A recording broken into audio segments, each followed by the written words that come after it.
ദൈവത്തിൻ്റെ അതിപരിശുദ്ധമായ നാമത്തെ പെരുമാറാകട്ടെ.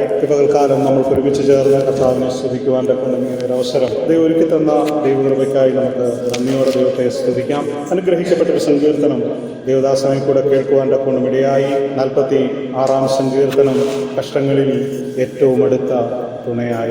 ചിലപ്പോൾ ദൈവം നമ്മളെ കഷ്ടങ്ങളിലേക്ക് വലിച്ചെറിയും. തുണയായി, കഷ്ടതയിൽ നമുക്ക് തുണയായി ദൈവം നമ്മുടെ കൂടെ ഉണ്ട് എന്നുള്ള ഒരു തിരിച്ചറിവാണ് നമുക്ക് ആവശ്യമായിരിക്കുന്നത്. കഷ്ടങ്ങളിൽ ഓടി ഒളിക്കുവാൻ തക്കവണ്ണം ദൈവം നമ്മളെക്കുറിച്ച് ആഗ്രഹിക്കുന്നില്ല. കഷ്ടതയിൽ സുരക്ഷിതമായ കരങ്ങളിൽ അഭയം പ്രാപിക്കുക എന്നുള്ളതാണ്. കഷ്ടതയിൽ നിന്ന് ഓടി ഒളിക്കുവാനാണ് ലോകം നമ്മളോട് പറയുന്നത്. എന്നാൽ ലോകത്തിൻ്റെ ഭാഷ്യമല്ല ദൈവജനം പറയുന്നു കഷ്ടങ്ങളിൽ ഏറ്റവും അടുത്തതുള്ള ആ സുരക്ഷിതമായ കരങ്ങളിലേക്ക് നമ്മളെ തന്നെ നമ്മൾക്ക് ഏൽപ്പിച്ചു കൊടുക്കാം. ഇന്നത്തെ ദൈവജന ശുശ്രൂഷയ്ക്ക് വേണ്ടി യോഹന്നാന്റെ സുവിശേഷം 6-ാം അധ്യായം 26. യോഹന്നാന്റെ സുവിശേഷം 6-ാം അധ്യായം 26.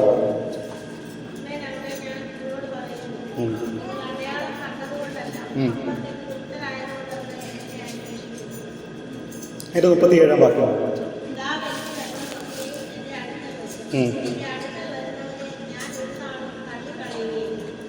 നമുക്ക് വളരെ സുപരിചിതമായ ഒരു ദൈവവചന ഭാഗമാണ്. കർത്താവായ യേശു ക്രിസ്തു 5 അപ്പവും 2 മീനും കൊണ്ട് പുരുഷാരത്തെ ഘോഷിപ്പിച്ച സംഭവത്തോട് അനുബന്ധിച്ച്, അല്ലെങ്കിൽ ആ അത്ഭുതത്തോട്, അടയാളത്തോട്, അതിശയത്തോട് അനുബന്ധമായി പറയുന്ന 2 കാര്യങ്ങളാണ്. എൻ്റെ 26-ാം വാക്യത്തിൽ പറയുന്നു, നിങ്ങൾ അപ്പം കണ്ടതുകൊണ്ടാണ് എൻ്റെ അടുക്കിലേക്ക് വരുന്നത്, അല്ലെങ്കിൽ അടയാളം കണ്ടത്, അങ്ങനെ ഒരു തൃപ്തി വന്നതുകൊണ്ടാണ് നിങ്ങൾ എൻ്റെ അടുക്കലേക്ക് വരുന്നത്. എന്നിട്ട് കർത്താവ് പറയാണ് വരുന്ന കാര്യത്തെക്കുറിച്ച് മറ്റൊരു കാര്യം കൂടെ അതിൻ്റെ 37-ാം വാക്യത്തിൽ പറയുന്നു, പിതാവ് എനിക്ക് തരുന്നതൊക്കെയും എൻ്റെ അടുക്കൽ വരും, എൻ്റെ അടുക്കൽ വരുന്നവനെ ഞാൻ ഒരു നാളും തള്ളിക്കളയും.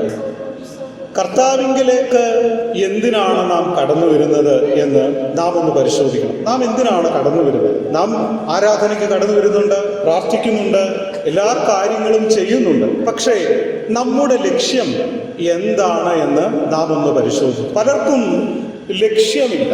ദൈവത്തിങ്കിലേക്ക് വരുന്നതിൽ പലർക്കും ലക്ഷ്യമില്ല. എന്നാൽ ഒരു വലിയ ശതമാനം ആളുകൾക്കും അവരുടെ ലക്ഷ്യം ഈ ലോകത്തിലെ നന്മ പ്രാപിക്കുക എന്ന ഒരു ലക്ഷ്യം മാത്രമേ അവർ, അറിഞ്ഞോ അറിയാതെയോ പലപ്പോഴും വിശ്വാസികൾ എന്ന് പറയുന്ന ആളുകളും അതിലേക്ക് ആയിപ്പോകുന്ന കാലഘട്ടത്തിലാണ് നാം കടന്നു പോകുന്നത്. യേശുക്രിസ്തുവിൻ്റെ പരസ്യ ശുശ്രൂഷ കാലയളവിൽ എല്ലാം വലിയൊരു ജനക്കൂട്ടം എപ്പോഴും യേശുവിൻ്റെ പുറകെ നടക്കുന്നുണ്ടായിരുന്നു.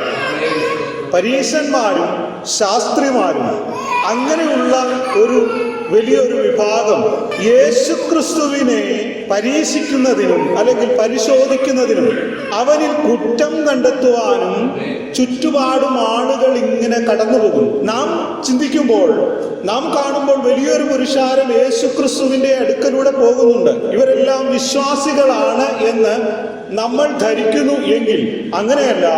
യേശുക്രിസ്തുവിനെ അവൻ്റെ വാക്കുകളിൽ നിന്ന് കിട്ടുന്ന എന്തെങ്കിലും പിടിച്ച് അതിൽ കയറി അവനെ ഒന്ന് താഴ്ത്തുവാനോ അല്ലെങ്കിൽ യേശുക്രിസ്തുവിനെ ഒന്ന് ഇല്ലായ്മ ചെയ്യുവാനോ അവൻ്റെ വാക്കുകളിൽ അവനെ കുടുക്കുവാനോ ആണ് ഈ പുരുഷാരം എപ്പോഴും ഉള്ളത്. യേശുക്രിസ്തുവിൻ്റെ അത്ഭുതങ്ങളും അടയാളങ്ങളും കണ്ട് സന്തോഷിക്കുന്ന വലിയൊരു ജനസമൂഹത്തെയും നമുക്ക് സുവിശേഷങ്ങളിൽ പരതുമ്പോൾ കാണുവാനായി സാധിക്കുന്നുണ്ട്. വലിയൊരു ജനക്കൂട്ടം, അതിൻ്റെ അകത്ത് അത്ഭുതങ്ങളും അടയാളങ്ങളും സൗഖ്യങ്ങളും എല്ലാം കൊടുക്കുമ്പോൾ ജനം ഇതിൽ ആശ്ചര്യപ്പെടുന്നുണ്ട്, ജനം അത്ഭുതപ്പെടുന്നുണ്ട്, ജനം വളരെ സന്തോഷം കൊണ്ട് നിറഞ്ഞ് അങ്ങനെ പോകുന്ന ഒരു വലിയ ജനക്കൂട്ടത്തെ, ഒരു ജാഥ പോലെ തന്നെയാണ് യേശുക്രിസ്തുവിൻ്റെ പുറകെ ആളുകൾ കടന്നുപോകും. അത്ഭുതങ്ങൾ കാണുവാൻ വേണ്ടി നമുക്കറിയാം, നമ്മൾ എന്തെങ്കിലും അത്ഭുതങ്ങളോ എന്തെങ്കിലുമൊക്കെ ഏതെങ്കിലും സ്ഥലത്ത് നടന്നാൽ നമ്മളെന്ത് ചെയ്യും? കാണാൻ പോകും. മാതാവിൻ്റെ ഫോട്ടോയിൽ നിന്ന് വെള്ളം ഒഴുകിയെന്നോ രക്തം ഒഴുകിയെന്നൊക്കെ പറഞ്ഞ് ഒരുപാട് വാർത്തകൾ നമ്മൾ കാണാറുണ്ട്. എന്നാൽ അങ്ങനെയൊന്നും ദൈവവചനത്തിൽ അതൊന്നും പറയുന്നില്ല. അങ്ങനെയുള്ള അത്ഭുതങ്ങൾ കാണുവാൻ വേണ്ടി ഒരുപാട് ആളുകൾ യേശുവിൻ്റെ പുറകെ പോയതുപോലെ ഇന്നും ആളുകൾ ഇങ്ങനെയുള്ള കാര്യങ്ങൾ കാണുവാനായി കടന്നു പോകും. നമുക്കറിയാം, പ്രശസ്തരായ, അല്ലെങ്കിൽ നമ്മൾ സോഷ്യൽ മീഡിയയിലോ അല്ലെങ്കിൽ നമ്മൾ ഇന്ന് പൊതുസമൂഹത്തിൽ കാണുന്ന ആളുകൾ ചെയ്യുന്ന അത്ഭുതങ്ങൾ കാണുവാനായി ഒരുപാട് ആളുകൾ കടന്നു പോകുന്നു. നമ്മൾ കഴിഞ്ഞ ഒരു ട്രോൾ ഇറങ്ങിയിട്ടുണ്ടല്ലോ, ഇന്നല്ല കുറച്ച് ദിവസം, ഒരു ചെവി കേൾക്കാത്ത ഒരാളുകളല്ലേ, മനുഷ്യൻ പരിഹസിക്കുന്ന അവസ്ഥയിലേക്ക് ചെവി കേൾക്കാൻ വയ്യാത്ത ആളുകളിലേക്ക് ചെവി കേൾക്കാം, ഏത് ചെവിയെ കേൾക്കാത്ത, പുള്ളി പറയുന്നത് 2 ചെവിയും കേൾക്കത്തില്ല. അതിൻ്റെ അകത്ത് തന്നെ എന്താണ് യുക്തി ചോദ്യം ചെയ്യുന്ന, യേശുക്രിസ്തു ചെയ്തതുപോലെയുള്ള അത്ഭുതങ്ങൾ ഇന്നും ചെയ്യാൻ ശ്രമിക്കുന്ന ഒരു കൂട്ടം ആളുകൾ, അത് വിഫലമായി പോയി, അത് പരിഹാസമായി തീരുന്ന ഒരു കാലഘട്ടത്തിലേക്കാണ് നമ്മൾ കടന്നു വരുന്നത്. അപ്പോൾ അത്ഭുതങ്ങളുടെയും അടയാളങ്ങളുടെയും പുറകെ പോകുന്ന ഒരു വലിയ ജനസമൂഹം പേര് വിളിച്ചെത്തിയിരുന്നു. ഇന്നടത്ത് ഇന്നാണല്ലേ, ഇന്നതല്ലേ നിങ്ങളുടെ പ്രശ്നം, ഇന്നതല്ലേ നിങ്ങളുടെ ഭർത്താവിൻ്റെ പേര്, ഇങ്ങനെയൊക്കെ പറയുന്ന, അതിനുവേണ്ടി മുന്നൊരുക്കങ്ങൾ ചെയ്യുന്ന ഒരുപാട് ആളുകളുള്ള, അല്ലെങ്കിൽ അങ്ങനെ പ്രശസ്തി ആർജിക്കുന്ന ആളുകളുടെ ഇടയിലാണ് നമ്മൾ ജീവിക്കുന്നത്. അവരെല്ലാം ഇന്ന് ആ ആൾക്കൂട്ടമെല്ലാം നമ്മൾ കാണുമ്പോൾ നമ്മൾ മനസ്സിലാക്കേണ്ടത്, ഇവർ ഇതൊക്കെ ഒരു അത്ഭുതമായി കണ്ട്, അല്ലെങ്കിൽ ഇതിൻ്റെ അകത്തുനിന്ന് എന്തെങ്കിലും കിട്ടും എന്നുള്ള ഒരു പ്രത്യാശയിലാണ്, അല്ലെങ്കിൽ അങ്ങനെ ഒരു ആശയത്തിലാണ് കടന്നുപോകുന്നത്. ദൈവവചനം പ്രസംഗിക്കാത്ത ഒരുപാട് ക്രിസ്തീയ പ്രസംഗകരും ക്രിസ്തീയ വേദികളുമുള്ള ഒരു കാലഘട്ടത്തിലാണ് നാം ജീവിക്കുന്നത്. നമുക്ക് കടന്നു വരാം. ഇതിന്റെ 12-ാം വാക്യത്തിലേക്ക് വരുമ്പോൾ അവിടെ എല്ലാവരും തിന്ന് തൃപ്തരായി എന്ന് നമുക്ക് കാണുന്നുണ്ട്. നമുക്കറിയാം, യവത്തപ്പമാണ്. യവം കഴിച്ചിട്ടുണ്ടോ? ഇല്ല. യവം എന്ന് പറഞ്ഞാൽ വലിയ രുചിയൊന്നും ഇല്ലാത്തൊരു ഭക്ഷണമാണ് എന്നാണ് നമുക്കറിയുവാൻ തക്കണം കഴിയുന്നത്. ഇത് ദരിദ്രരായിട്ടുള്ള ആളുകൾ കഴിക്കുന്ന ഭക്ഷണമാണ്. യവം കൊണ്ട് അപ്പം ഉണ്ടാക്കി അത് കഴിക്കുക എന്നുള്ളത് തീരെ പണമില്ലാത്ത, അല്ലെങ്കിൽ ദരിദ്രരായിട്ടുള്ള ആ ഒരു മിഡിൽ ക്ലാസ്സുകളോ അതിൽ താഴെയോ ഉള്ള ആളുകളാണ് ഈ യവം കഴിക്കുന്നത്. ഈ യവം വലിയ രുചിയൊന്നുമില്ല. രുചിയില്ലാത്ത യവത്തപ്പത്തെ യേശുക്രിസ്തു 5 ആ യവത്തപ്പവും 2 മീനും കൊണ്ട് ആ 5000-ഓളം വരുന്ന പുരുഷാരത്തെ സംതൃപ്തമാക്കി. ഇത് ജനത്തിൻ്റെ ഇടയിൽ വലിയ സന്തോഷമുളവാക്കി. ഇതൊരു അത്ഭുതമായി അവർക്ക് കാണുവാനും ജനക്കൂട്ടത്തിന് മനസ്സിലാക്കുവാൻ തക്കോണമിടയായി. അങ്ങനെ യേശുക്രിസ്തു കൊടുത്ത ആ 5 അപ്പവും 2 മീനും കഴിച്ച് എല്ലാവരും തൃപ്തിയായി എന്നാണ് നമുക്ക് മനസ്സിലാക്കുവാൻ തക്കോണം കഴിയുന്നത്. ഇവിടെ അതിൻ്റെ 14-ാം വാക്യത്തിലേക്ക് നമ്മൾ കടന്നു വരുമ്പോൾ അവിടെ കാണുന്നു, അവൻ ചെയ്ത അടയാളം ആളുകൾ കണ്ടിട്ട് ലോകത്തിൽ വരുവാനുള്ള പ്രവാചകൻ ഇവനാകുന്നു എന്ന് സത്യം എന്ന് പറഞ്ഞു. അപ്പോൾ ലോകത്തിലേക്ക് വരുവാനുള്ള പ്രവാചകൻ ഇവനാകുന്നു സത്യം എന്ന് പറഞ്ഞു. ഇവിടെ കൊടുത്തിരിക്കുകയാണ് അടയാളം ആളുകൾ കണ്ടിട്ട്. 14-ാം വാക്യത്തിൽ അങ്ങനെയാണ് കാണുന്നത്, അടയാളങ്ങൾ ആളുകൾ കണ്ടിട്ട്. നോക്കുക, അടയാളം എന്താണ്? നമുക്കറിയാം, ഇവിടെ അങ്ങോട്ട് പോകുമ്പോൾ നമുക്കറിയാം സൈൻ ബോർഡുകളുണ്ട്, അല്ലേ? അടയാളങ്ങളാണ്. നമ്മൾ ഇന്നിടത്തേക്ക് പോകുക എന്നുള്ളതിൻ്റെ ഒരു സൂചനയാണ് അടയാളങ്ങൾ തരുക. ക്രിസ്തുവിലേക്ക് എത്തുക എന്നുള്ള അടയാളമാണ്. നമ്മുടെ ജീവിതത്തിലും എത്ര അടയാളങ്ങൾ ദൈവം ദൈനംദിന ജീവിതത്തിൽ നമുക്ക് തരുന്നു. പക്ഷേ നമ്മുടെ കാഴ്ച അത് കാണുന്നില്ല. നമ്മുടെ ജീവിതത്തിൽ ചില നന്മകൾ തരുമ്പോൾ, ചില പ്രതിസന്ധികൾ വരുമ്പോൾ, നമ്മൾ പ്രതീക്ഷിക്കാത്ത ചില അനുഭവങ്ങൾ നമ്മുടെ ജീവിതത്തിൽ കടന്നു വരുമ്പോൾ, ഇത് കർത്താവേ, എന്താണ് അങ്ങ് എന്നെ ഇതിൽ കൂടെ പഠിപ്പിക്കുന്നത് എന്ന് നമ്മൾ ചോദിക്കുകയില്ല. ഒരു സന്തോഷകരമായ ഒരു നിമിഷമാണെങ്കിൽ നമ്മൾ എന്ത് ചെയ്യും? അതിലങ്ങ് സന്തോഷിച്ച് കടന്നു പോകും. ഒരു പ്രതിസന്ധിയാണെങ്കിൽ ആ പ്രതിസന്ധി കടക്കും വരെ നമ്മൾ അങ്ങനെ പോയിട്ട് പിന്നീട് ആ പ്രതിസന്ധിയെ ഓർക്കുവാൻ പോലും നമുക്ക് താല്പര്യമില്ലാത്ത അവസ്ഥയിലേക്ക് പോകും. ദൈവം തരുന്ന ഭീമമായ നന്മകളിൽ നമ്മൾ സന്തോഷിച്ചങ്ങനെ കടന്നു പോകും. അല്ലെങ്കിൽ ദൈനംദിന ജീവിതത്തിലെ അനുഭവങ്ങൾ നാം വീണ്ടും പരിശോധിക്കാതെ നാം കടന്നുപോകും. ദൈവവചനം നാം മനസ്സിലാക്കുമ്പോൾ ദൈവം നമുക്ക് തരുന്ന ഏറ്റവും ചെറിയ നന്മകളിലും ഏറ്റവും ചെറിയ ദുഃഖങ്ങളിലും ദൈവത്തിന് നമ്മളോട് ചിലത് പറയുവാൻ, ദൈവം പറയുവാനുള്ളത് നാം കേൾക്കുന്നില്ല. ദൈവം പറയുവാനുള്ളത് നാം ഇത് ചെയ്യുന്നില്ല, കാണുന്നില്ല. ദൈവം തരുന്ന നന്മകൾ വീണ്ടും വീണ്ടും ലഭിക്കുക എന്നൊരു ലക്ഷ്യത്തോടു കൂടിയാണ് നാം ദൈവത്തിൻ്റെ അടുക്കലേക്ക് ചെല്ലുന്നത്, ഇല്ലേ? നമ്മുടെ പ്രാർത്ഥനകൾ ഏറിയ പങ്കും നന്മകൾ ലഭിക്കുവാനുള്ളത്. നിത്യതയിലേക്ക് നമ്മളെ നയിക്കുന്ന ഒരാവശ്യവും നമ്മൾ നമ്മുടെ പ്രാർത്ഥനകളിൽ പറയുന്നില്ല. ഇവിടെയും അത് തന്നെയാണ് സംഭവിക്കുന്നത്. അപ്പം ലഭിക്കുവാൻ വേണ്ടി എന്താണ്? വീണ്ടും വീണ്ടും അവർ ശ്രമിച്ചുകൊണ്ടിരിക്കുകയാണ്. ഒരു 15-ാം വാക്യത്തിലേക്ക് വരുമ്പോൾ യേശുക്രിസ്തു ചെയ്ത ഈ അത്ഭുതം കണ്ടിട്ട് യേശുക്രിസ്തുവിനെ പിടിച്ച് രാജാവാക്കുവാൻ ഇവരെല്ലാം കൂടെ ശ്രമിക്കുകയാണ്. നീ ഞങ്ങളുടെ രാജാവാകും. കാരണം ഇത്രയും അത്ഭുതം എന്ത് ചെയ്യത്തില്ല, വേറെ ആരും ഞങ്ങൾക്ക് കാണിച്ചിട്ടില്ല. ആവർത്തന പുസ്തകം 15-ാം അധ്യായം 18-ാം വാക്യം മുതൽ വായിക്കുമ്പോൾ അവിടെ കാണുന്നത് നിങ്ങൾക്ക് ഒരു പ്രവാചകനെ ഞാൻ അയച്ചു തരും എന്ന് കാണുന്നുണ്ട്. ആ പ്രവാചകൻ യേശുക്രിസ്തു ആണ് എന്ന് അവർക്കൊരു ചെറിയ ധാരണയുണ്ടായി. പക്ഷേ അവരുടെ ആഗ്രഹം അന്നത്തെ റോമൻ ഭരണത്തോട് എതിർക്കുന്ന ഒരു രാജാവിനെയാണ്, അല്ലെങ്കിൽ ഒരു പ്രവാചകനെയാണ്, അല്ലെങ്കിൽ ഒരു നേതാവിനെയാണ് അവർ ആഗ്രഹിച്ചത്. എന്നാൽ യേശുക്രിസ്തു അതിൽ നിന്നും വ്യത്യസ്തനായി.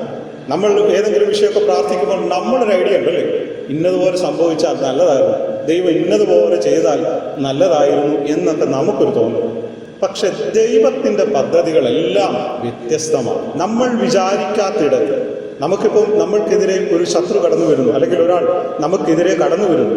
കർത്താവെ അവനെ ഇല്ലാതാക്കണം, അല്ലെങ്കിൽ അവനെ തകർക്കണം, അല്ലെങ്കിൽ അവനെ നശിപ്പിക്കണം, അല്ലെ അവൻ ഈ നമ്മുടെ കൂടെ ജോലി ചെയ്യുന്നവനാണെങ്കിൽ അവന് ജോലിയിൽ നിന്ന് വിരിഞ്ഞു പോകണം എന്നാണ് നമ്മൾ പ്രാർത്ഥന. പക്ഷെ ദൈവത്തിൻ്റെ ആഗ്രഹം അവനെ നമ്മുടെ കൂടെ ഒന്നിപ്പിക്കുക എന്നുള്ള ലക്ഷ്യമായി. ഇങ്ങനെ പല ലക്ഷ്യങ്ങളും പല അടയാളങ്ങളും ദൈവം നമ്മളെ കാണിക്കുന്നുണ്ട്. പക്ഷെ നാം ഇത് ചെയ്യുന്നില്ല, പലതും അത് കാണുന്നില്ല, നാം അത് ശ്രദ്ധിക്കുന്നില്ല എന്നുള്ളതാണ് നാം മനസ്സിലാക്കേണ്ട കാര്യം. അപ്പോൾ ഈ ദിവസങ്ങളിൽ, ഇനിയുള്ള ദിവസങ്ങളിൽ നാം ശ്രദ്ധിക്കുക, ദൈവം തരുന്ന നന്മ എന്താണെങ്കിൽ, അത് ചെറുതാണെങ്കിലും വലുതാണെങ്കിലും, കർത്താവേ നീ എന്തിനാണ് ഈ നന്മ എനിക്ക് തന്നത് എന്ന് ദൈവത്തിന് നമുക്കൊരു മുട്ടുസൂചി തന്നാൽ വരെ ദൈവത്തിന് അതിൻ്റെ അകത്ത് ലക്ഷ്യമുണ്ട്, ദൈവത്തിന് അതിൻ്റെ അകത്ത് പദ്ധതികളുണ്ട് എന്ന് നാം മറന്നു പോകുന്നു. ഒരു മുട്ടുസൂചിയാണെങ്കിൽ പോലും, അല്ലെങ്കിൽ ഏറ്റവും മുട്ടുസൂചി എന്ന് ഉദ്ദേശിക്കുന്നത് ഏറ്റവും ചെറുതായ കാര്യത്തിൽ പോലും ദൈവത്തിന് ചിലത് നമ്മളോട് പറയുവാനുണ്ട്, ചില സന്ദേശങ്ങൾ കൈമാറുവാനുണ്ട്,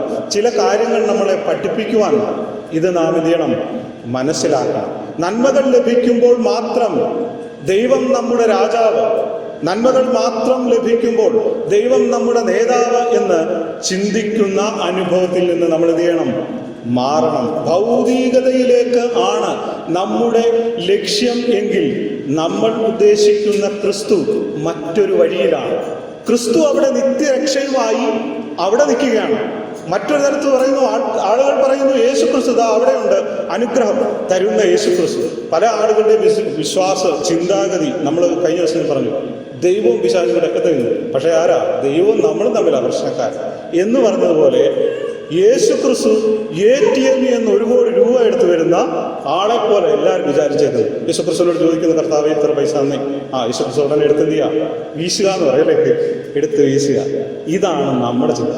പക്ഷേ യേശുക്രിസ്തു നമ്മളെ ക്ഷണിക്കുന്നത് നിത്യജീവനിലേക്കാണ്, നിത്യജീവനിലേക്കാണ്. ഇന്ന് അതെല്ലാം തെറ്റിച്ചു തരുന്ന, അതെല്ലാം തെറ്റിച്ച് നമ്മളെ പറഞ്ഞു തരുന്ന ഒരുപാട് പ്രസംഗകരും അങ്ങനെയുള്ള ആളുകൾ, അവരൊക്കെ പറയുന്നത് പിടിച്ചു വാങ്ങിക്കണം, പിടിച്ചു വാങ്ങിക്കണം എന്നാണ്. കാരണം വെച്ചാൽ നമ്മുടെ പൈസയും നമ്മുടെ സമ്പത്തും അനുഗ്രഹമല്ല ആര് പിടിച്ചു വെച്ചേക്കുക? പിശാച് പിടിച്ചു വെച്ചേക്കുക. പിശാചിൻ്റെ അടുക്കൽ എന്ത് ചെയ്യണം? പിടിച്ചിങ്ങോട്ട് വാങ്ങിക്കണം. ഇതാണ് പ്രവാചകന്മാരും പ്രസംഗരൊക്കെ പറയുന്നത്. ഒരു കാര്യം നാം മനസ്സിലാക്കണം, പിശാചിന് നമ്മളെ ദരിദ്രരാക്കാൻ ഒരാഗ്രഹമില്ല. പിശാച് നമുക്ക് എത്രയും സമ്പത്ത് കിട്ടണോ അത്രയും പിശാചിൻ്റെ സന്തോഷമാണ്.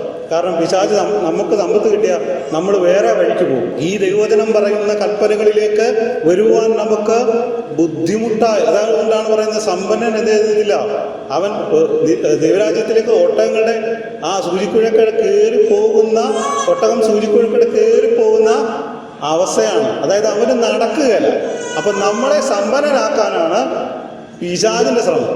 അപ്പം നമ്മളെന്താണ് പ്രവാചകന്മാരൊക്കെ പറയുന്നത്? പിടിച്ചിങ്ങ് വാങ്ങിച്ചോ. പിശാച് നമ്മുടെ സമ്പത്തെല്ലാം കൂടെ കൂട്ടി ഇവിടെ കെട്ടിയിരിക്കുക, വലിയ മുറിക്കകത്ത് കെട്ടി പൂട്ടി വെച്ചേക്കാണ്, പിടിച്ചു വാങ്ങിച്ചു. എന്നാൽ അങ്ങനെയല്ല. നമ്മൾ ദൈവവചനം തിരിച്ചറിയുക.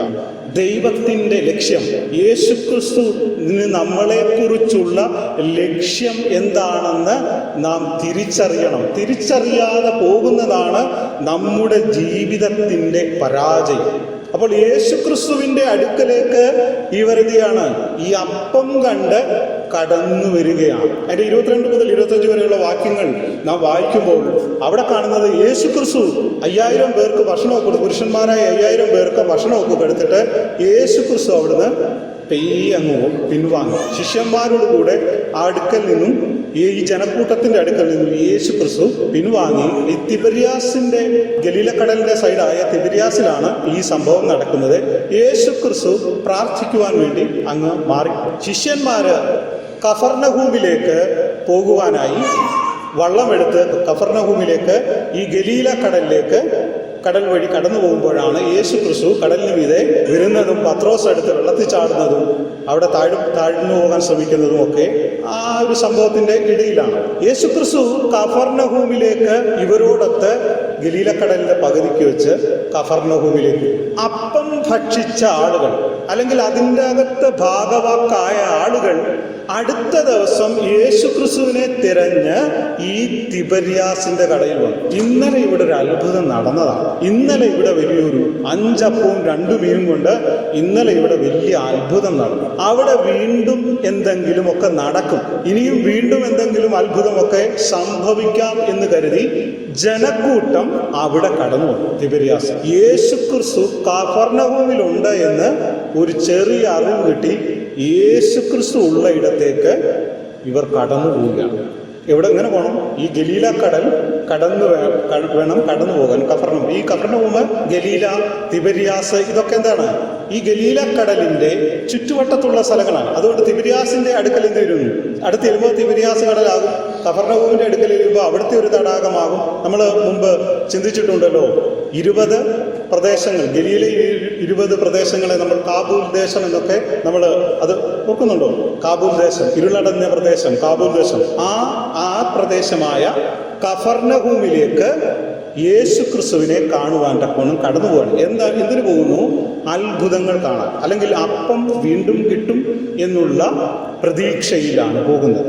ഇവർ കടന്നു പോകുന്ന ഈ കഫർനഹൂമിൽ വലിയ പ്രതിസന്ധികൾ തരണം ചെയ്തവർ യേശുക്രിസ്തുവിനെ കാണാൻ പോകുന്ന ഭാഗമാണ് 26-ാം വാക്യത്തിൽ നമ്മൾ കുറിവാക്യമായി വായിച്ച വാക്യം. അതിനു മുമ്പിൽ 25-ാം വാക്യത്തിലേക്ക് ചോദിക്കുമ്പോൾ, കടലിലക്കരെ അവനെ കണ്ടപ്പോൾ റബ്ബി നീ ഇപ്പോൾ എവിടെ വന്നു എന്ന് ചോദിച്ചു. അതായത് നീ ഇപ്പോൾ എങ്ങനെ ഇവിടെ വന്നു? നീ നേരത്തെ തിബര്യാസിലായിരുന്നല്ലോ.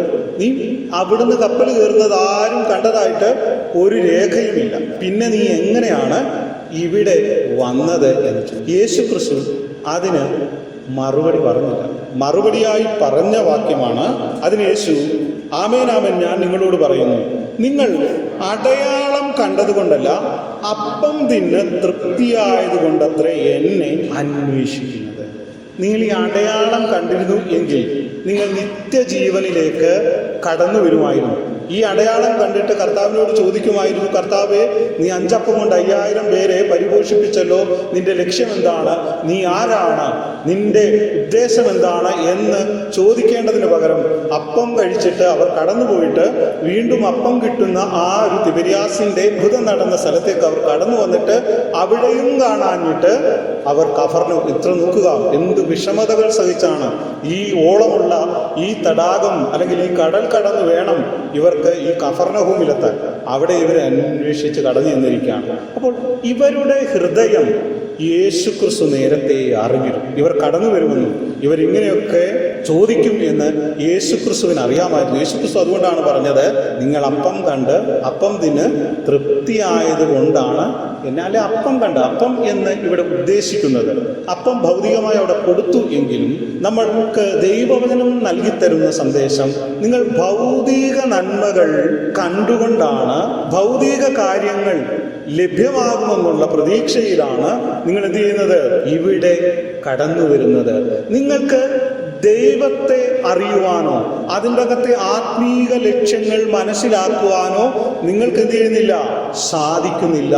ഭൗതികമായ കാര്യങ്ങളിലാണ് അവർ വിശ്വസിച്ചിരുന്നത്. ഇന്നും അന്ന് വിശ്വാസികളല്ല, യേശുവിനെ പരിഹസിക്കുന്നവരും യേശുവിൽ കുറ്റം കണ്ടെത്തുന്നവരും ആയിരുന്നു അന്ന് കടന്നു വന്നിരുന്നതെങ്കിൽ ഇന്നത്തെ കാലത്ത് കടന്നു വരുന്നത്, വിശ്വാസികളായ നാം ഓരോരുത്തരും കടന്നു വരുന്നത് എന്തിനാണ് എന്ന് നാം ഒന്ന് പരിശോധിക്കണം. നാം എന്തിനാണ് കടന്നു വന്നത്? നാം എന്തിനാണ് ഇന്ന് ആരാധിക്കുന്നത്? നാം എന്തിനാണ് ഇന്ന് പ്രാർത്ഥിക്കുന്നത്? നാം എന്തിനാണ് ദൈവവചനം വായിക്കുന്നത്? ദൈവത്തിൽ നിന്ന് അകന്നു പോയാൽ ദൈവം നമുക്കൊന്നും തരത്തില്ലെന്നുള്ളൊരു പേടി നമുക്ക് ഉണ്ട്. നമുക്കൊരു രോഗം വന്നാൽ പള്ളി പോകാതെ പ്രാർത്ഥിക്കാതിരുന്നാൽ ദൈവം നമ്മളെ സൗഖ്യമാക്കത്തില്ലെന്നൊരു പേടി നമുക്കുണ്ട്. അത് പേടിയിലാണ് ചെയ്യുന്നത് നമ്മൾ ദൈവത്തെ വിളിക്കുന്നതും പ്രാർത്ഥിക്കുന്നതും. പിന്നീട് എന്ത് ചെയ്യണം? നമുക്ക് ഭൗതികമായ ഒരുപാട് ആവശ്യങ്ങൾ ഇല്ലേ? ലോകത്ത് ഈ മനുഷ്യൻ ജീവിക്കുന്നിടത്തോളം കാലം ഭൗതികം ആവശ്യങ്ങളുണ്ട്. അതിന് ദൈവത്തോട് പ്രാർത്ഥിക്കണം, ചോദിക്കണം, എല്ലാം ചെയ്യണം. എല്ലാം ദൈവം നമ്മുടെ കാര്യങ്ങൾ കൃത്യമായി ചെയ്തു തരും. പക്ഷേ നമ്മൾ ആത്മീയ കാര്യങ്ങൾക്ക് മുൻഗണന നൽകേണ്ടത് വളരെ ആവശ്യമാണ്. അതുകൊണ്ടാണ് സങ്കീർത്തനക്കാരൻ പറയുന്നത്, സ്വർഗത്തിലെ ദൈവം നോക്കുക, നീതിമാൻ ആരെങ്കിലും ഉണ്ടോ, ബുദ്ധിമാന്മാർ ആരെങ്കിലും ഉണ്ടോ, എന്നെ അന്വേഷിക്കുന്നവർ ആരെങ്കിലും ഉണ്ടോ എന്ന് നോക്കുമ്പോൾ ദൈവം കാണുന്നത് എല്ലാം പണത്തിന്റെ പുറകെ, ഭൗതിക നന്മകൾക്ക് പുറകെ പോവുകയാണ്. യേശുക്രിസ്തുവിനെ ആർക്കും വേണ്ടാത്ത ഒരിടം. അപ്പം തിന്ന് തൃപ്തരാകുവാനാണ് നമുക്കിഷ്ടം. ദൈവം തരുന്ന നന്മകൾ, ഇന്നും നന്മകളൊക്കെ തന്നാൽ ദൈവത്തെ നമ്മൾ ഇന്നും സ്തുതിക്കുകയും വാഴ്ചയൊക്കെ ചെയ്യും. പക്ഷേ അപ്പം നിന്ന് പോയാൽ ചെയ്യും, അതോടെ നമ്മുടെ കാര്യം ചെയ്യും. ഇന്ന് നമ്മൾ കാണുന്ന ആൾക്കൂട്ടത്തിൻ്റെയും സ്ഥിതി ഇതാണ്. ഭൗതിക സമൃദ്ധിയിലേക്ക് കടന്നു വരിക. നമ്മുടെ ഭൗതിക കാര്യങ്ങളൊന്നും ഇതില്ല, യാതൊരു മുറയും കൂടാതെ നടന്നു പോകണം. ഇതാണ് നമ്മുടെ ലക്ഷ്യം. നിത്യതയിലേക്ക് നമ്മളെ നയിക്കുന്ന യേശു അവിടെയില്ല. ഭൗതിക കാര്യങ്ങൾ വേണ്ട എന്നല്ല നമ്മുടെ കർത്താവ് പറഞ്ഞു. എന്നാൽ അതിനേക്കാളുപരി നിത്യതയ്ക്ക് വലിയ പ്രാധാന്യം കൊടുക്കണം. നിത്യതയ്ക്ക് പ്രാധാന്യം കൊടുത്തില്ലെങ്കിൽ നമ്മുടെ ആത്മീയ ജീവിതം വലിയ പരാജയമാണ്. ആത്മീയതയ്ക്ക് മുൻഗണന കൊടുക്കണം. ഇന്ന് നമ്മൾ പ്രാർത്ഥിക്കുമ്പോൾ കർത്താവേ, അങ്ങയോട് അടുത്തു വരുന്നത് ഞങ്ങളുടെ ആത്മീയത കൊണ്ടായിരിക്കണം. ഭൗതിക നന്മകൾ ഞങ്ങൾക്ക് ആവശ്യമാണ്, എന്നാൽ അതിനേക്കാളുപരി ആത്മീയമായ ഒരു കാഴ്ചപ്പാട് ഞങ്ങൾക്കുണ്ടാകുവാൻ തക്കവണ്ണം കർത്താവേ അങ്ങ് ഞങ്ങളെ അനുഗ്രഹിക്കണം. കാരണം നമ്മൾക്ക് ഈ ലോകത്തിൽ ജീവിക്കുമ്പോൾ ഭൗതികമായ ആവശ്യങ്ങൾ ഒന്നിനു പിറകെ ഒന്നായി കടന്നു വരുന്നത് കൊണ്ട് നമുക്ക് അതിൽ എപ്പോഴും ശ്രദ്ധ ചെലുത്തും. ആത്മീയ കാര്യങ്ങളിൽ ശ്രദ്ധ ചെലുത്തുവാൻ തക്കവണ്ണം നമ്മൾ പലപ്പോഴും മറന്നുപോകും. അതുകൊണ്ട് നാം എന്ത് ചെയ്യണം? കർത്താവിനോട് പ്രാർത്ഥിക്കണം. കർത്താവേ, ആത്മീയ കാര്യങ്ങളിൽ ശ്രദ്ധ ചെലുത്തുവാൻ തക്കവണ്ണം കർത്താവേ എന്നെ സഹായിക്കണം എന്ന് നാം പ്രാർത്ഥിക്കണം. നാം അത് തുടരുന്നുവെങ്കിൽ നമ്മുടെ തലമുറകളും അത് ചെയ്യുവാൻ തക്കവണ്ണം ഇടയായിരിക്കും. കാരണം എന്താണെന്ന് ചോദിച്ചു കഴിഞ്ഞാൽ, ഇന്ന് നമ്മൾ കാണുമ്പോൾ ഇന്നത്തെ കുഞ്ഞുങ്ങൾക്കൊന്നും ആത്മീയതയുടെ തലം ഇല്ലാതെ പോകുന്നു. അതവരെ കുറ്റപ്പെടുത്തിയിട്ട് കാര്യമില്ല. സാഹചര്യങ്ങളതാണ്, അവർ ജീവിച്ചു പോകുന്ന കാലഘട്ടം അതാണ്.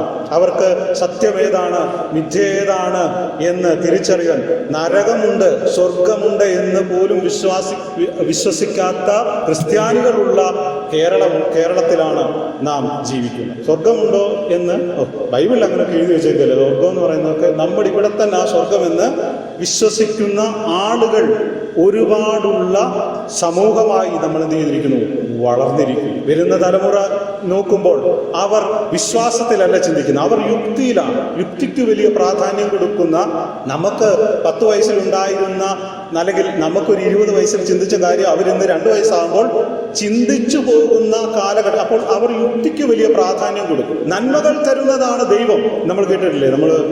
പല ആൾക്കാരും പറയുന്നിട്ടുണ്ട്, ഈ ദുഃഖം തരുന്നതാണ് ദൈവമെങ്കിൽ അങ്ങനെ ഒരു ദൈവത്തിൽ എന്ത് ചെയ്യുന്നില്ല, ഞാൻ വിശ്വസിക്കുന്നില്ല എന്ന് പറയുന്ന ഒരുപാട് ആളുകൾ. ദുഃഖം തരുന്ന ദൈവമില്ല എന്ന് അവർ വിശ്വസിച്ച് അവർ ദൈവത്തെ തള്ളിപ്പറയുന്നു. അല്ലെങ്കിൽ ഭൗതികം തരുന്ന യേശുവിൻ്റെ പുറകെ അവർ പോകുന്നു. ഭൗതിക യേശുവുണ്ട്, ആത്മീയ യേശുവുണ്ട്. നമ്മൾ ഇന്ന് കാണുന്ന ആൾക്കൂട്ടമെല്ലാം ഭൗതിക യേശുവിലാണ്. യേശുക്രിസ്തു എന്ന് പറഞ്ഞാൽ ഗൾഫിൽ നിന്ന് വരുന്ന ഭർത്താവിനെ പോലെ ഇന്ന് യേശുക്രിസ്തു ഇല്ലേ? പപ്പ ഐഫോൺ വാങ്ങിച്ചു, പപ്പ ഇന്നത് വേണം, എല്ലാം കൊണ്ടുവന്ന് കഴിയുമ്പോൾ പപ്പായം വേണ്ട, ആരാം വേണ്ടത്? നമുക്ക് കിട്ടിയ ഫോണുമായിട്ട് നമ്മൾ എന്ത് ചെയ്യുക? മാറിപ്പോവുക. നമ്മുടെ പപ്പായെ സ്നേഹിക്കുവാൻ നമുക്ക് എന്ത് ചെയ്യുന്നില്ല, കഴിയുന്നില്ല. ഇതുപോലെ യേശുക്രിസ്തു നമുക്ക് ആവശ്യമുള്ള കർത്താവ് എനിക്ക് വേണം. യേശുക്രിസ്തു വലിയ കെട്ടൊക്കെ ആയിട്ട് വരുവാ വീട്ടിലോട്ട്. പക്ഷേ എന്ത് ചെയ്യുന്നില്ല, നമ്മൾ ഇത് കിട്ടിയ സമ്മാനം നമ്മൾ ഇങ്ങനെ കറങ്ങി നടക്കുക. യേശുക്രിസ്തുവിനെ ആർക്കും വേണം. അപ്പോൾ ഗൾഫിൽ നിന്ന് വരുന്ന ഭർത്താവ് പോലെയാണ് യേശു ക്രിസ്തു കേട്ടോ. ഓർത്തോണം, ഓർക്കാൻ പെട്ടെന്ന് എളുപ്പമാണ്. അപ്പോൾ നോക്കുക, ഇതുപോലെയാണ് യേശു ക്രിസ്തു. നമുക്ക് ദൈവം തരുന്ന നന്മകൾ നമ്മൾ എന്ത് ചെയ്യും? നമുക്കൊരു നന്മ വന്നാൽ, അല്ലെങ്കിൽ ഒരു പ്രയാസം വന്നു, ഒരു പ്രതിസന്ധി വന്നു, നമ്മൾ പ്രാർത്ഥിച്ച ഒരു വിഷയത്തിന് വേണ്ടി ദൈവം പ്രവർത്തിച്ചു. കർത്താവേ എനിക്ക് തന്നതിനായി സ്തോത്രം. എത്ര ദിവസം കാണും?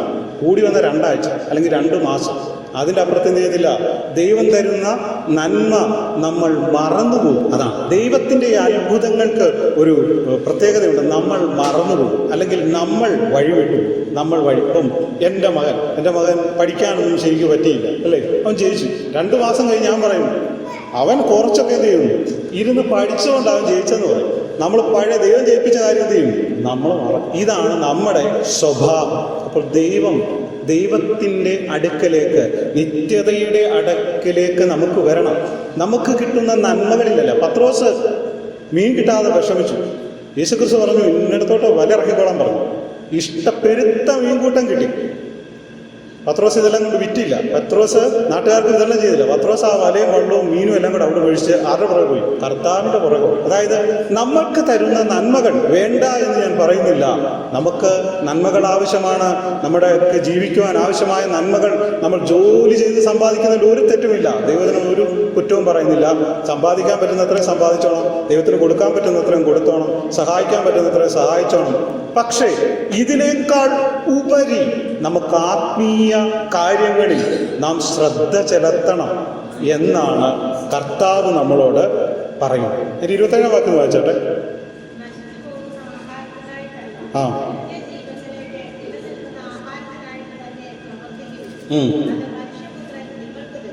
നോക്കുക, അപ്പോൾ 27-ാം വാക്യത്തിലേക്ക് വരുമ്പോൾ, നശിച്ചു പോകുന്ന ആഹാരത്തിനായിട്ടല്ല നിങ്ങൾ എന്ത് ചെയ്യേണ്ടത്? നിത്യജീവങ്കിലേക്ക് നിലനിൽക്കുന്ന ആഹാരത്തിനായിട്ട്.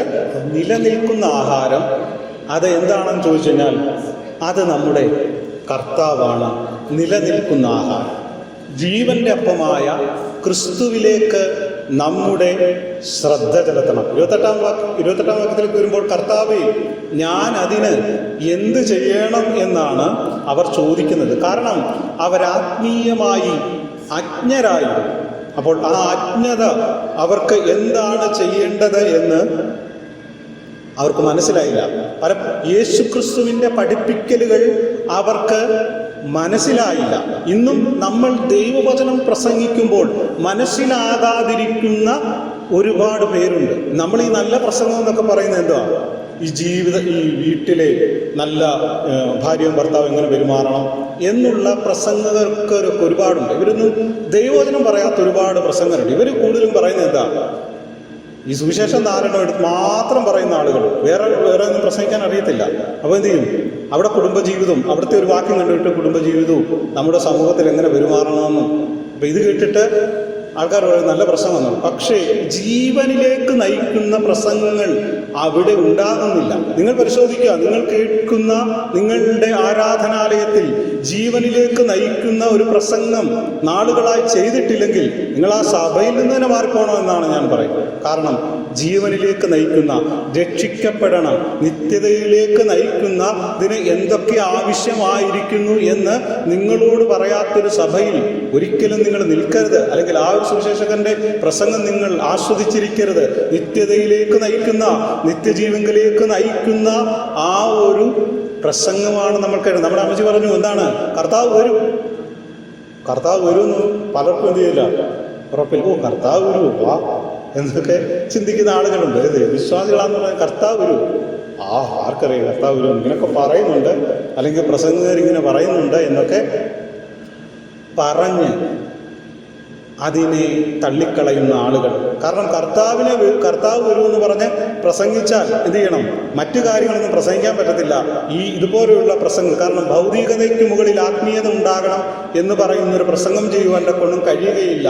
നമ്മൾ എങ്ങനെ വിശുദ്ധിയോടെ, വേർപാടോടെ, വിശ്വസ്തത എങ്ങനെ ജീവിക്കണമെന്ന് പറയുന്നൊരു പ്രസംഗം അവിടെ ഉണ്ടാകുകയില്ല. എൻ്റെ 30-31 വാക്കിലേക്ക് വരുമ്പോൾ യേശുക്രിസ്തുവിൻ്റെ ആവാന്ന് വായിച്ചാട്ടെ.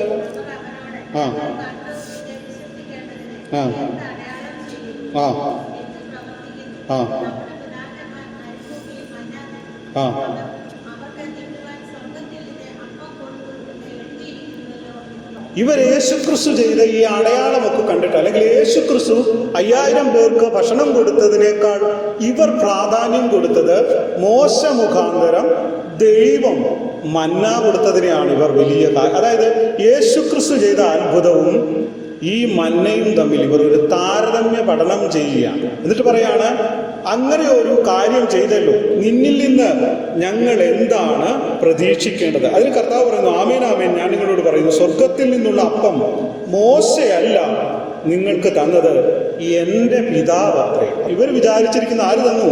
മോശ എന്ന പ്രവാചകരിൽ കൂടി, മോശ എന്ന നേതാവിൽ കൂടിയാണ് ഞങ്ങൾക്ക് ഇത് ലഭ്യമായത് എന്നാണ്. എന്നാൽ അത് തിരിച്ചറിയുവാനുള്ള ആ ജ്ഞാനം പോലും അവർക്കില്ലായിരുന്നു. സ്വർഗത്തിൽ നിന്ന് കർത്താവാണ് തങ്ങൾക്ക് തന്നത് എന്നുള്ള അറിവില്ലാതെ പോയ ഒരു ജനസം ഇന്നും അത് തന്നെയാണ്. നമ്മളെ ഒരാൾ സഹായിക്കുമ്പോൾ നമ്മൾ പറയും ഇന്നതുപോലെ സഹായിക്കും, പക്ഷേ നാം അതിൻ്റെ പിന്നിലുള്ള ദൈവത്തിൻ്റെ ഒരു പ്രവർത്തനമാണ്. ഇന്നാരോട് ഇപ്പം സായംപ്രേരൻ എന്നെ സഹായിക്കണമെന്നുണ്ടെങ്കിൽ സായംപ്രേരൻ്റെ ഹൃദയത്തിൽ ദൈവം തോന്നിപ്പിക്കാതെ ഒന്നും ചെയ്യാൻ പറ്റത്തില്ല. നല്ല മനസ്സുകൊണ്ട് ചിലപ്പോൾ ഒരു ആഗ്രഹം കാണും. ആഗ്രഹത്തിൽ നിന്നും നമ്മളെ കൂടുതൽ അത് ചെയ്യുവാൻ പ്രേരിപ്പിക്കുന്നത് ഒരു വിശ്വാസിയെ സംബന്ധിച്ച് അത് ദൈവമാണ്.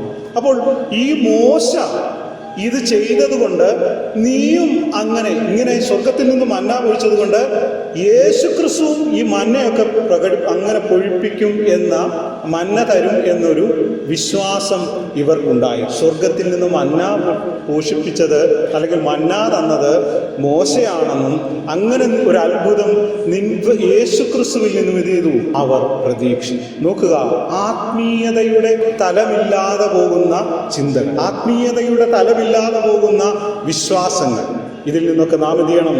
പിന്മാറേണ്ടത് വളരെ ആവശ്യമാണ്. നമുക്കറിയാം, ഇത്രയും യേശുക്രിസ്തുവിൻ്റെ 3.5 വർഷത്തെ ഈ പരസ്യ ശുശ്രൂഷ കാലയളവിൽ ജനം അവനെ വിശ്വസിച്ചില്ല. അതുകൊണ്ടാണ് യേശുക്രിസ്തുവിനെ അവനെ ക്രൂശിക്കുക എന്ന് യഹൂദാജനം ആർപ്പ് വിളിച്ചതിൻ്റെ കാരണം എന്താണ്? യേശുക്രിസ്തുവിൻ്റെ അടയാളങ്ങളോ അത്ഭുതങ്ങളോ ഒന്നും അവരുടെ നിത്യരക്ഷയിലേക്ക് അവരെ നയിച്ചില്ല. ആ ഒരു ചിന്ത ഇതില്ല, അവർക്ക് പോയില്ല. ഇന്നും നമ്മൾ അങ്ങനെ തന്നെയാണ്. യേശുക്രിസ്തു 3.5 വർഷക്കാലം ഇവിടെ ശുശ്രൂഷിച്ചു. എന്നാൽ നമ്മൾ അതിലും കൂടുതൽ നാടുകളായി ദൈവവചനം കേൾക്കുന്നു. പലരും ജനിച്ചപ്പോൾ മുതൽ ഈ ദൈവവചനം കേൾക്കുന്നവരാണ്. വളരെ ചെറിയ പ്രായത്തിൽ തന്നെ ദൈവവചനം കേൾക്കുന്നു, മനസ്സിലാക്കുന്നു. നമ്മുടെ അനുഭവം എന്ത് തന്നെയാണ്? നാളുകളായി നമ്മൾ ആരാധനയ്ക്ക് കടന്നു വന്നിട്ട് നിത്യരക്ഷ നമുക്ക് അതിനെക്കുറിച്ച് നമ്മൾ ചിന്തിക്കുന്നില്ല എങ്കിൽ നമ്മുടെ ജീവിതം പരാജയമാണ്. നാളുകളായി കടന്നു വന്നിട്ട് ഈ കർത്താവ് യേശുക്രിസ്തുവിനെ സ്വന്തം രക്ഷിതാവായി സ്വീകരിച്ചില്ലെങ്കിൽ നമ്മുടെ ആത്മീയ ജീവിതം പരാജയമാണ്. അമ്മച്ചി പറഞ്ഞ പോലെ കർത്താവ് വരും. പോണമെന്നുണ്ടെങ്കിൽ എന്ത് ചെയ്യണം? നിത്യരക്ഷയ്ക്ക് അവകാശിയാകുവാൻ കർത്താവ് യേശുക്രിസ്തുവിൽ വിശ്വസിക്കണം. രക്ഷിക്കപ്പെടണം, അല്ലെങ്കിൽ വീണ്ടും ജനിക്കണം. കർത്താവിനെ ജലത്തിൽ സാക്ഷ്യം ധരിക്കണം. മാത്രമല്ല ദൈവവചനപ്രകാരം ഒരു വിശുദ്ധ ജീവിതം നയിക്കണം. ഹല്ലേലൂയ! അങ്ങനെ ആയിരിക്കണം നമ്മൾ പോകേണ്ടത്. ദൈവവചനം കേൾക്കുക എന്ന് വെച്ചാൽ നമ്മളെ കൂടുതൽ പ്രതിസന്ധിയിലേക്ക് നമ്മളെ കടത്തിവിടും എങ്കിലും നാം നിത്യരക്ഷയുടെ അവകാശികളായി തീരേണ്ടത് ആവശ്യമാണ്. ഇന്ന് നമ്മൾ ഇരിക്കുന്ന ആരെങ്കിലും ആ നിത്യരക്ഷയ്ക്ക് ആയിട്ടില്ല എങ്കിൽ ദൈവം പലപ്പോഴും നമ്മളോട് ചോദ്യം ചെയ്യും. കാരണം ഈ ദൈവവചനം നാളുകളായി കേട്ടിട്ട് ഈ നിത്യരക്ഷയെക്കുറിച്ച് ദേവദാസന്മാർ പറയുന്നുണ്ട്. രക്ഷിക്കപ്പെടണം, അല്ലെങ്കിൽ വീണ്ടും ജനിക്കണം എന്ന് പറഞ്ഞിട്ടും രക്ഷിക്കപ്പെടുന്നില്ല എങ്കിൽ നമ്മൾ ചിന്തിക്കും ഇതൊക്കെ ഇങ്ങനെ നീറ്റ് ആൻഡ് ക്ലീൻ ആയിട്ട് പോകും എന്ന് നമ്മൾ വിചാരിക്കും. പക്ഷേ ഈ ദൈവവചനം വെച്ചാണ് എന്ത് ചെയ്യുന്നത്? നിത്യതയിൽ ശിക്ഷ നമുക്ക് തരുന്നത്. ഈ ദൈവവചനം വെച്ചാ നമ്മൾ കേട്ട ദൈവവചനം വെച്ച്, അന്ന് കർത്താവ് ഞാൻ കേട്ടില്ല, ഞാൻ ഉറങ്ങുകയായിരുന്നു, ഞാൻ പുസ്തകം വായിച്ചുകൊണ്ടിരിക്കുകയായിരുന്നു, ഞാൻ എൻ്റെ കുഞ്ഞുങ്ങളെ കളിപ്പിക്കുകയായിരുന്നു, ഞാൻ എൻ്റെ അപ്പച്ചനെ പിടിച്ചിരിക്കുകയായിരുന്നു എന്നും പറഞ്ഞിട്ട് ചെയ്തില്ല. കാര്യമില്ല. കേട്ട ദൈവവചനം അനുസരിച്ച് നമുക്ക് ശിക്ഷ കിട്ടും. അപ്പോൾ വിചാരിക്കുകയാണ്, ഒന്ന് കേൾക്കണ്ട എന്ന് വിചാരിച്ച് ഇനി പള്ളി പോകുന്നില്ല എന്ന് വിചാരിച്ചാൽ അവിടെ ഒന്ന് നല്ല അടി തരും. കാരണം എന്താണ്? നീ നിത്യരക്ഷയ്ക്ക് വേണ്ടി നിന്നെ വിളിച്ചിരിക്കുക. നീ വന്നിട്ട് നന്നായില്ലെങ്കിൽ ശിക്ഷയുടെ കാഠിന്യം കൂടും. മറ്റുള്ളവർ ദൈവവചനം കേൾക്കാത്തവനേക്കാൾ വലിയ ശിക്ഷ കിട്ടും എന്ന് നാം മനസ്സിലാക്കാം. അപ്പോൾ ദൈവവചനം കേട്ടിട്ട് നമ്മൾ അനുസരിക്കുന്നില്ലെങ്കിൽ, നിത്യതയുടെ ഭാഗവാക്കാകുന്നില്ലെങ്കിൽ ശിക്ഷയുടെ കനം കൂടും. അപ്പോൾ ദൈവവചനം, നമ്മൾ കേട്ട ദൈവവചനം അനുസരിച്ചാണ് ശിക്ഷ കിട്ടുന്നത്. അപ്പോൾ കേൾക്കുന്ന ദൈവവചനത്തിന് അനുസൃതമായി ജീവിക്കുവാൻ തക്കവണ്ണം നാം ബാധ്യസ്ഥരാണ് എന്ന് നാം മനസ്സിലാക്കണം. 37-ാം വാക്യത്തിലേക്ക് വരുമ്പോൾ അത് കർത്താവിനോട് പറയണം, പിതാവ് എനിക്ക് തരുന്നതൊക്കെയും എൻ്റെ അടുക്കൽ വരും. പിതാവ് എനിക്ക്, അതായത് കർത്താവ് യേശുക്രിസ്തു പറയാണ്, പിതാവ് എനിക്ക് തന്നു, ഇന്നാളെ എടുത്തോ എന്ന് പറഞ്ഞ് ഒരാളെ യേശുക്രിസ്തുവിലേക്ക് ദൈവം കൊടുക്കുകയാണ്. അങ്ങനെ കൊടുക്കുന്ന എല്ലാവരും യേശുക്രിസ്തുവിൻ്റെ അടുക്കൽ വരും. എൻ്റെ അടുക്കൽ വരുന്നവനെ ഞാൻ ഒരു നാളും തള്ളിക്കളയത്തില്ല. നമ്മൾ കണ്ടില്ലേ, പിള്ളേരെയൊക്കെ നമ്മൾ വട്ടം പിടിക്കും. പിള്ളേരെന്നാലും കുതറി തള്ളി മാറിയതും ഓടിപ്പോകുന്ന പോലെ നമ്മളൊക്കെ ഒന്ന് യേശുക്രിസ്തു ഇങ്ങനെ നമ്മളെ കെട്ടിപ്പിടിച്ചേക്കാം, മോനെ പോവല്ലേടാ എന്ന്, നീ നിത്യരക്ഷയ്ക്ക് അവകാശിയായി തീരണമെന്നൊക്കെ പറഞ്ഞ് നമ്മളെ ബലം പിടിച്ചു വെച്ചേക്കാം. പക്ഷെ എന്ത് ചെയ്യും? നമ്മൾ കുതറി മാറി ഓടി യേശുക്രിസ്തുവിൻ്റെ അടുക്കൽ നിന്ന് രക്ഷപ്പെട്ടു പോകുന്ന അനുഭവമാണ്. രക്ഷപ്പെട്ടു പോവുകയല്ല, ശിക്ഷയിലേക്ക് നാം നടന്നു പോവുകയാണ്. അപ്പോൾ നാം എന്ത് ചെയ്യണം? വളരെ ശ്രദ്ധാപൂർവം നാം ആയിരിക്കണം. എൻ്റെ അടുക്കൽ വരുന്നവനെ ഞാൻ ഒരു നാളും തള്ളിക്കളയുകയില്ല. കർത്താവിൻ്റെ അടുക്കലേക്ക് കടന്നു. കർത്താവ്, എന്താണ് ഞാൻ ഇത്രയും നാൾ കേട്ട വചനത്തിൻ്റെ സാരാംശം? നിത്യതയിലേക്ക് നടത്തുന്ന ഒരു യേശുക്രിസ്തുവിനെയാണ് ഞാൻ നാളിതുവരെ കേട്ടതെങ്കിൽ ആ നിത്യതയിലേക്ക് എന്നെ ഒന്ന് നടത്തണമേ. അങ്ങയുടെ കരവലയത്തിൽ നിന്ന് എന്നെ പിടിച്ചുകൊണ്ടുപോകുവാൻ ശത്രുവിനെ അങ്ങ് ഇടയാക്കരുതേ. ഈ ലോകത്തിലെ നന്മകൾ എല്ലാം അങ്ങെനിക്ക് തരുന്ന നന്മകൾ, നമ്മൾക്ക് ദൈവം തരുന്ന എല്ലാ നന്മകളും അനുഭവിച്ചുകൊണ്ട് അതിലുപരിയായി, അതിനേക്കാൾ ഉപരിയായി കർത്താവിനെ സ്നേഹിക്കുവാൻ, ആ നിത്യതയ്ക്ക് അവകാശികളായി തീരുവാൻ, കൊടാനുകോടി അല്ലെങ്കിൽ നിത്യതയോളം കർത്താവിനോടൊത്ത് വസിക്കുവാൻ തക്കവണ്ണം എന്നെ സഹായിക്കണമേ എന്ന് നാം പ്രാർത്ഥിക്കണം. കാരണം നമ്മളെ തകർത്ത് കളയുന്ന ഭൗതികത കാട്ടി മാമോനെ കാണിച്ചുകൊണ്ട്, പണത്തിൻ്റെ ദേവനായ മാമോനെ കാണിച്ചുകൊണ്ട് നമ്മളെ തെറ്റിച്ചു കളയുന്ന ഒരു ലോകത്താണ് നാം ജീവിക്കുന്നത്. എന്നാൽ കർത്താവേ, അങ്ങെനിക്ക് മാമോന്റെ യാതൊരു അനുഗ്രഹങ്ങളും എനിക്ക് വേണ്ട.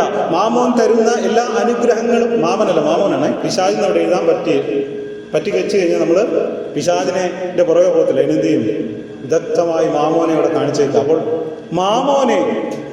മാമോന്റെ പുറകെ പോകാനല്ല, കർത്താവിൻ്റെ നന്മകൾ അനുഭവിച്ചു. കർത്താവ് നമ്മുടെ ജീവിതത്തിൽ നമുക്ക് ആവശ്യമായ എല്ലാ നന്മയും തരും. നമുക്ക് ജീവിതത്തിൽ നമ്മുടെ കുഞ്ഞുങ്ങളെ പഠിപ്പിക്കാൻ ആവശ്യമായ പണം തരും. നമുക്ക് നല്ലൊരു വീട് വേണോ? തരും. നമുക്ക് നല്ലൊരു വാഹനം ആവശ്യമാണെങ്കിൽ അത് തരും. നമുക്ക് ജീവിതത്തിൽ ആവശ്യമായ എല്ലാ സൗകര്യങ്ങളും നൽകുന്നതോടൊപ്പം നിത്യരക്ഷ അല്ലെങ്കിൽ ആത്മീയ തലത്തിൽ നാം വളരണം. ഈ ഭൗതികത്തിൽ അങ്ങനെ ആനന്ദിച്ച് ഉല്ലസിച്ച് ജീവിക്കുവാനല്ല ദൈവം നമ്മളെക്കുറിച്ച് ആഗ്രഹിക്കുന്നത്.